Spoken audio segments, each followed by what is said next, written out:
sulai pelapur. Mari kita tengok bersama mana hasil dia sahabat sabar. Relax dulu.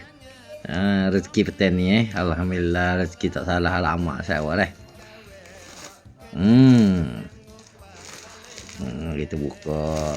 Nampak dah kepala dia tu ikan apa tak tahu ni. Lambat nak boleh buka pun.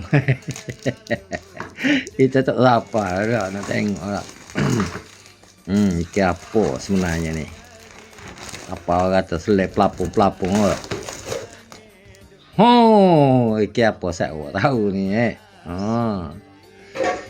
kita sendiri pun tak tahu besar ni. Ikan hidup lagi tu.